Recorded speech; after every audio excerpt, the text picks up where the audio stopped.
ಉದ್ಯಮದ ಬಳಕೆಗಾಗಿ ಭೂಮಿಯನ್ನು ಸ್ವಾಧೀನಪಡಿಸಿಕೊಳ್ಳಲು ಮತ್ತು ಕೈಗಾರಿಕಾ ಮೂಲಸೌಕರ್ಯ ಸೌಲಭ್ಯಗಳ ಅಭಿವೃದ್ಧಿಗೆ ಇದು ಕಾರಣವಾಗಿದೆ. ಪ್ರಥಮ ಬಾರಿಗೆ ವಿಜಯದಶಮಿ ಮೆರವಣಿಗೆಯಲ್ಲಿ ಹೊಸ ತಂತ್ರಜ್ಞಾನ ಒಳಗೊಂಡ ವಿವಿಧ ಆಯಾಮಗಳು ಮತ್ತು ಪರಿಕರಗಳನ್ನು ಸ್ತಬ್ಧ ಚಿತ್ರದಲ್ಲಿ ಅಳವಡಿಸಲಾಗಿದೆ.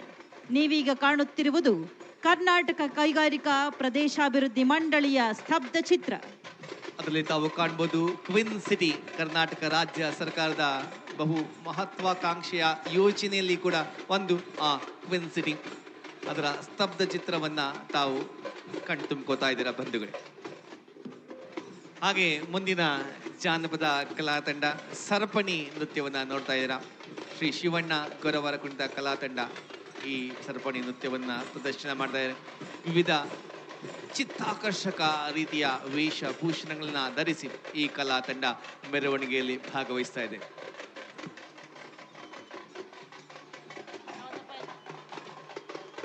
ನಗಾರಿ ಟಮಟೆ ಸದ್ದಿನೊಂದಿಗೆ ವಿವಿಧ ವೇಷಗಳನ್ನ ತೊಟ್ಟಂತಹ ಕಲಾವಿದರು, ಬೃಹತ್ ಬೊಂಬೆಗಳು ಅಲ್ಲಿ ಪ್ರದರ್ಶನ ನೀಡ್ತಾ ಮುಂದೆ ಸಾಗ್ತಾ ಇದೆ.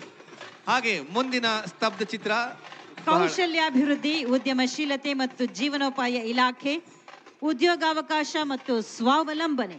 ಕರ್ನಾಟಕ ಸರ್ಕಾರದ ಕೌಶಲ್ಯಾಭಿವೃದ್ಧಿ, ಉದ್ಯಮಶೀಲತೆ ಮತ್ತು ಜೀವನೋಪಾಯ ಇಲಾಖೆ ರಾಜ್ಯದ ಯುವಕರಿಗೆ ಕೌಶಲ್ಯ ತರಬೇತಿ, ಉದ್ಯೋಗ ಹಾಗೂ ಜಾಗತಿಕ ಅವಕಾಶಗಳನ್ನು ಒದಗಿಸುವಲ್ಲಿ ಪ್ರಮುಖ ಪಾತ್ರ ವಹಿಸುತ್ತಿದೆ. ಕರ್ನಾಟಕ ಕೌಶಲ್ಯಾಭಿವೃದ್ಧಿ ನಿಗಮ ರಾಜ್ಯ ಸರ್ಕಾರದ ಅಂಗಸಂಸ್ಥೆಯಾಗಿದೆ. ಕರ್ನಾಟಕದ ಯುವಕರಿಗೆ ಉದ್ಯೋಗಕ್ಕೆ ಅಗತ್ಯವಾದ ವಿವಿಧ ಕೌಶಲ್ಯ ತರಬೇತಿಯನ್ನು ನೀಡುವ ಮುಖೇನ ಸ್ವಾವಲಂಬನೆ ಮತ್ತು ಉದ್ಯೋಗದ ಅವಕಾಶಗಳನ್ನು ಹೆಚ್ಚಿಸುವ ಉದ್ದೇಶವನ್ನು ನಿಗಮವು ಹೊಂದಿದೆ. ಪ್ರಸ್ತುತ ನಿಗಮವು ಬೇಡಿಕೆ ಅನುಸಾರ ಕೈಗಾರಿಕೆ, ಖಾಸಗಿ ಕ್ಷೇತ್ರ, ಶಿಕ್ಷಣ ಸಂಸ್ಥೆಗಳು ಮತ್ತು ತರಬೇತಿ ಸಂಸ್ಥೆಗಳ ಸಹಯೋಗದೊಂದಿಗೆ ವಿವಿಧ ಕೌಶಲ್ಯಾಭಿವೃದ್ಧಿ ಕಾರ್ಯಕ್ರಮಗಳನ್ನು ನಡೆಸುತ್ತದೆ. ಯುವಕರ ಕೌಶಲ್ಯಾಭಿವೃದ್ಧಿ, ಉದ್ಯೋಗಾವಕಾಶ ವೃದ್ಧಿ, ಕೈಗಾರಿಕಾ ಅವಶ್ಯಕತೆ ಪೂರೈಕೆ, ಮುಖ್ಯಮಂತ್ರಿಗಳ ಕೌಶಲ್ಯ ಕರ್ನಾಟಕ ಯೋಜನೆಯಡಿ ಯುವ ನಿಧಿ ಪ್ಲಸ್ ಕಾರ್ಯಕ್ರಮ. ಪ್ರಸ್ತುತ ಯುವ ನಿಧಿ ಯೋಜನೆ ಅಡಿಯಲ್ಲಿ ನೋಂದಣಿಗೊಂಡಿರುವ ಫಲಾನುಭವಿಗಳಿಗೆ ಕೌಶಲ್ಯದೊಂದಿಗೆ ಉದ್ಯೋಗ ಒದಗಿಸುವಂತಹ ನಿಟ್ಟಿನಲ್ಲಿ ಸರ್ಕಾರಿ ಹಾಗೂ ಖಾಸಗಿ ತರಬೇತಿ ಸಂಸ್ಥೆಗಳ ಮೂಲಕ ತರಬೇತಿ ನೀಡುವುದು.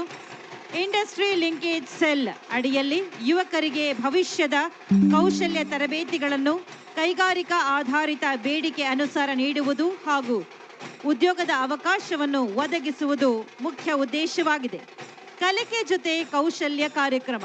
ಪದವಿ ತರಗತಿಗಳಲ್ಲಿ ಕೌಶಲ್ಯ ಸುಧಾರಿಸಲು ಕಲಿಕೆ ಜೊತೆ ಕೌಶಲ್ಯ ಕಾರ್ಯಕ್ರಮದ ಅಡಿಯಲ್ಲಿ ಅಂತಿಮ ವರ್ಷದ ಪದವಿ ವಿದ್ಯಾರ್ಥಿಗಳಿಗೆ 50 ಗಂಟೆಗಳ ಕೈಗಾರಿಕಾ ಆಧಾರಿತ ತರಬೇತಿಯನ್ನು ನೀಡಲಾಗುತ್ತಿದೆ. ಇದು ಕೌಶಲ್ಯಾಭಿವೃದ್ಧಿ, ಉದ್ಯಮಶೀಲತೆ ಮತ್ತು ಜೀವನೋಪಾಯ ಇಲಾಖೆಯ ಹೆಗ್ಗಳಿಕೆ. ನಿಗಮದ ಮುಂದಿನ ತಂಡ ಚಿಲಿಪಿಲಿ ಗೊಂಬೆ, ರಾಜಶೇಖರ್, ಶ್ರೀ KT, ಶ್ರೀ ವಾಲ್ಮೀಕಿ ನಾಯಕ ಸಾಂಸ್ಕೃತಿಕ ಜನಪದ ಕಲಾವಿದರು, ತಲಕಾಡು, ಮೈಸೂರು ಜಿಲ್ಲೆ. ಅದಾದ ನಂತರ ನಾವು ನೋಡ್ತಾ ಇದ್ದೀವಿ ಬೀಸು ಕಂಸಾಳೆ, ತಮಟೆ ಸದ್ದಿನೊಂದಿಗೆ ಕಂಸಾಳೆ ಕಲಾವಿದರು ಹೆಜ್ಜೆಯನ್ನು ಹಾಕ್ತಾರೆ. ಈ ಮುಂದೆ ಬರುವಂತಹ ಕಾರ್ಮಿಕ ಇಲಾಖೆಯ ಸ್ತಬ್ಧ ಚಿತ್ರದ ಮುಂದೆ ಹಾಗೂ ಹಿಂದೆ ಎರಡು ಕಲಾ ತಂಡಗಳು, ಅದು ಬೀಸು ಕಂಸಾಳೆ. ಶ್ರೀ KM ಶಂಕರ ಕಂಸಾಳೆ ಕಲಾವಿದರ ಸಂಘ, ಮೈಸೂರು ಜಿಲ್ಲೆ. ಶ್ರೀ ರವಿಚಂದ್ರ ಮೈಸೂರು ಕಂಸಾಳೆ ಮಹಾದೇವಯ್ಯ ಜಾನಪದ ಕಲಾ ಕೇಂದ್ರ, ಮೈಸೂರು. ಶ್ರೀ ಸ್ವಾಮಿ K ಮಲೆ ಮಹದೇಶ್ವರ ಬೀಸು ಕಂಸಾಳೆ ಜಾನಪದ ಕಲಾ ಸಂಘ, ಮೈಸೂರು ಜಿಲ್ಲೆ. ಶ್ರೀ ರಾಮು M ಶ್ರೀ ಮಲೆ ಮಹದೇಶ್ವರ ಕಂಸಾಳೆ ಯುವಕರ ಸಂಘ, ಮೈಸೂರು ಜಿಲ್ಲೆ. ಈ ಕಲಾವಿದರು ಇಲ್ಲಿ ಪ್ರದರ್ಶನವನ್ನ ನಡೆದಿದ್ದಾರೆ.